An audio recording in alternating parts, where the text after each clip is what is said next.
Assalamualaikum warahmatullahi wabarakatuh. Selamat pagi dan salam sejahtera untuk kita semua. Senang sekali pada pagi hari ini saya dapat bertemu kembali dengan Anda untuk menyampaikan materi tentang kemampuan berkomunikasi, mata kuliah karakter building. Ya, materi yang akan saya sampaikan adalah materi yang sifatnya singkat ya, karena keterbatasan waktu. Untuk lebih lengkapnya Anda nanti bisa baca di e-learning melalui modul dan juga PPT dan juga video-video yang sudah saya upload. Oke, topik kita kali ini adalah komunikasi efektif, sehingga yang pertama harus kita bahas adalah mengapa manusia perlu berkomunikasi. Dalam kehidupan sehari-hari kita pasti selalu berkomunikasi kepada siapapun ataupun dalam bentuk apapun, ya kan? Karena biar bagaimanapun komunikasi ada yang sifatnya verbal, ada yang sifatnya non-verbal. Nah, kenapa kita perlu komunikasi? Karena pada dasarnya manusia itu sendiri adalah makhluk sosial yang hidup berkelompok. Tidak bisa kita hidup hanya seorang diri, kita memerlukan manusia lain dalam hidup kita. Sehingga kita itu adalah makhluk yang tidak bisa lepas dari orang lain, ya, sehingga kita memerlukan komunikasi di dalam pergaulan dengan manusia yang lain. Oke, apa definisi dari komunikasi itu sendiri? Ya, komunikasi adalah suatu proses di mana seseorang atau beberapa orang ataupun kelompok organisasi menggunakan informasi ya agar terhubung dengan lingkungannya ya. Jadi menggunakan informasi, dan informasi tersebut bertujuan untuk menghubungkan dirinya dengan lingkungannya ya. Pada umumnya komunikasi dilakukan bisa secara lisan, bisa secara verbal, asalkan dapat dimengerti oleh kedua belah pihak ya.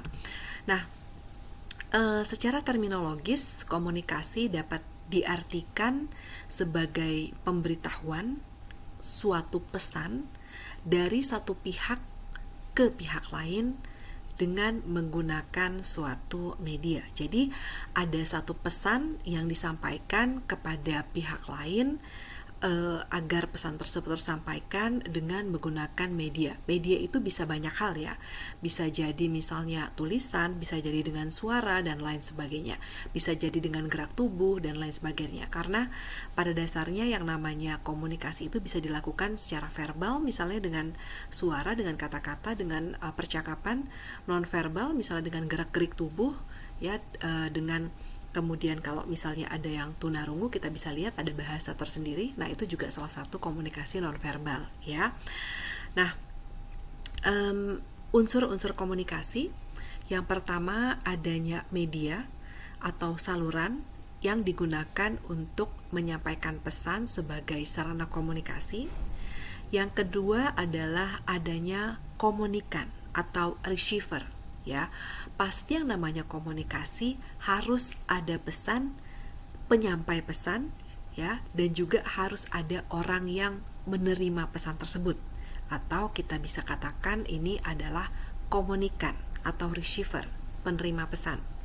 Berikutnya ada komunikator atau sender, orang yang mengirimkan pesan kepada komunikan tadi. Jadi ada communicator, orang yang mengirimkan pesan, ada komunikan, orang yang menerima pesan ya. Nah, kemudian ada pesan itu sendiri ya. Jadi ada message yang disampaikan oleh komunikator kepada komunikan. Terakhir adalah adanya respon. Kita menyampaikan pesan ya kan, ada pesannya, ada orang yang menerima pesan, dan kemudian ada respon. Itu dinamakan komunikasi efektif ya. Efektif, ada pesan, ada komunikator, ada penerima pesan, ada respon. Nah, itulah yang bisa dinamakan dengan komunikasi secara efektif ya. Apa saja sih fungsi komunikasi? Fungsi komunikasi juga banyak sekali. Ada fungsi informasi, kontrol, sosial, ekspresi, dakwah, ekonomi, dan lain sebagainya. Banyak sekali fungsi komunikasi ya. Nanti Anda bisa pelajari selengkapnya di modul. Nah, apa saja manfaat dari komunikasi? Yang pertama adalah tersampainya gagasan atau pesan kita terhadap orang lain. Tersampaikannya pesan itu dari komunikator kepada komunikan, si penerima pesan. Ya. Yang kedua, adanya saling sepemahaman antara komunikator dengan komunikan atau penerima pesan di dalam menyikapi suatu permasalahan atau di dalam menyikapi suatu topik, di dalam menyikapi suatu materi, sehingga tidak timbul yang namanya salah persepsi. Ya. Kemudian komunikasi juga bermanfaat untuk menjalin hubungan baik, silaturahmi, persahabatan kepada teman, komunitas, dan lain sebagainya. Nah, kemudian juga dapat menimbulkan aktivitas amar ma'ruf nahi mungkar, yang artinya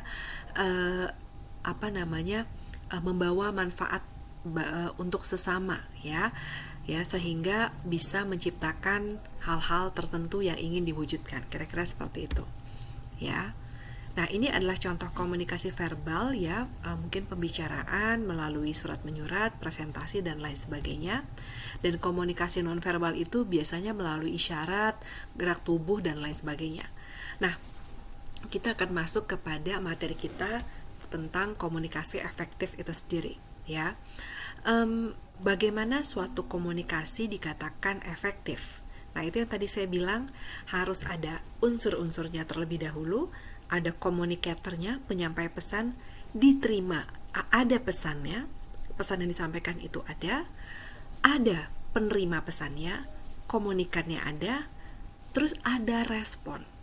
Respon itu bisa jadi itu kemudian komunikasi feedback, umpan balik, bisa juga pemahaman. Itu namanya respon. Pemahaman juga respon. Jadi orang yang ngerti, oh seperti itu bisa jadi respon. Atau pada saat kita berbicara, orang itu merespon dengan pembicaraan kembali, itu juga namanya respon, ya. Nah, komunikasi yang dikatakan efektif, ya, berkomunikasi itu memiliki satu ukuran keberhasilan. Ya tadi, paham berarti komunikasinya berhasil, efektif, ya. Nah, kemudian tepat sasaran. Cara melakukan penyampaian pesan kepada si penerima pesan itu dikatakan efektif apabila tidak bertele-tele, tidak muter, tetapi singkat, padat, jelas diterima pesannya. Sehingga itu dinamakan tepat sasaran. Apa yang dikomunikasikan kepada lawan itu langsung kepada poin-poin penting. Ditanya, tadi waktu kamu kesini, waktu kamu ke kampus, kamu naik apa? Aduh, tadi aku tuh bangun pagi dulu, terus abis bangun pagi aku tuh mandi dulu. Nah, abis mandi terus aku kemudian makan dulu. Abis makan aku terus pesen Gojek, abis itu saya lewat bla bla bla bla. Nah, itu namanya muter-muter. Yang menerima pesan pun bingung, ya kan? Padahal ditanya, tadi kamu ke kampus naik apa? Harusnya jawabnya, tadi saya ke kampus naik Gojek, naik kendaraan umum. Nah, itu tepat sasaran, ya kan? Nah, ini komunikasinya bisa dikatakan efektif, ya. Nah,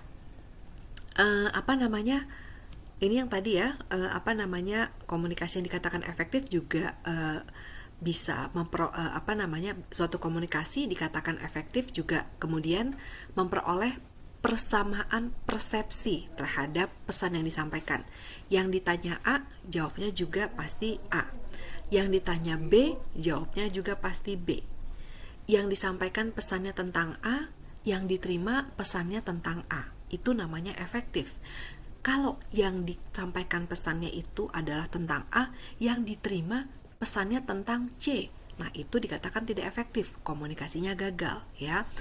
Nah, yang komunikasi juga bisa dikatakan efektif apabila komunikator mampu mempengaruhi sikap komunikan.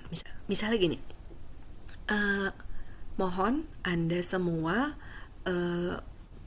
mematikan handphone pada saat acara berlangsung. Nah, sikap dari si komunikan ataupun audiens menerimanya apa?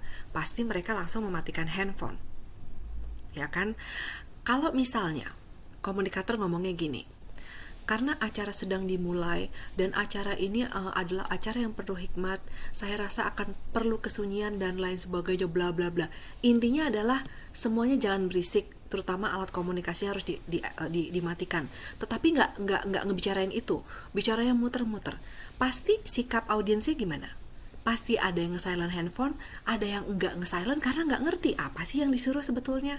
Nah, kira-kira gitu ya. Jadi, komunikasi yang efektif itu harus mampu mempengaruhi sikap si komunikan, si penerima pesan.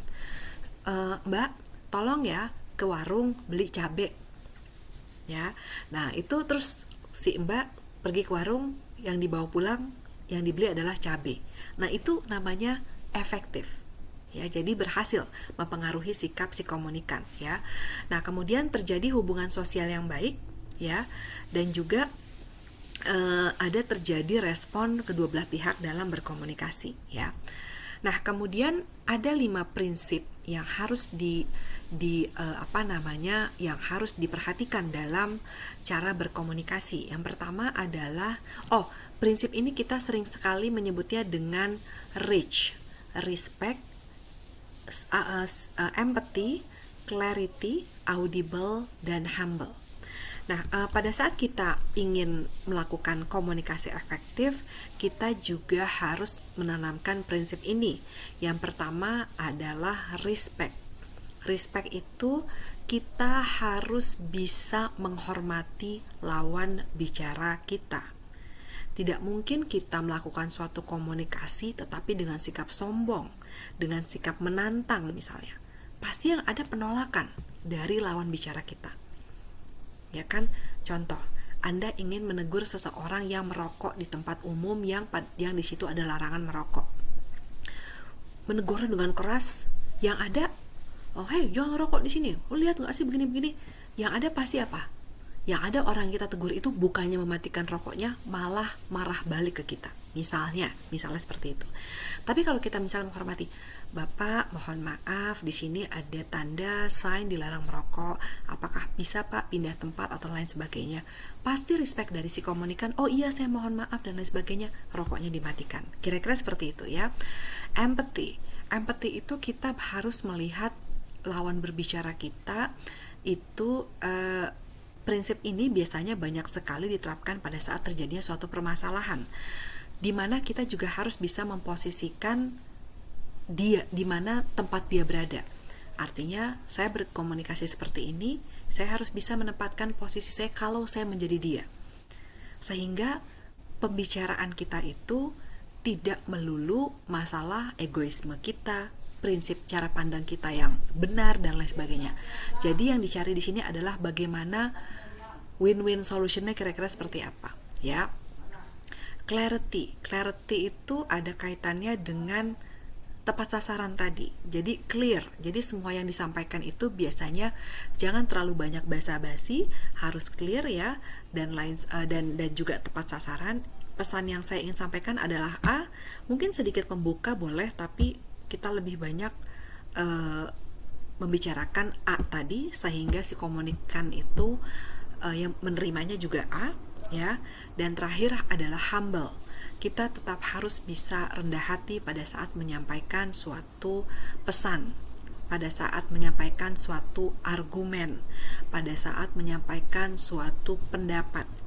Karena dengan prinsip humble itu diharapkan kita akan mendapat feedback, mendapat suatu pemahaman yang baik terhadap lawan bicara kita.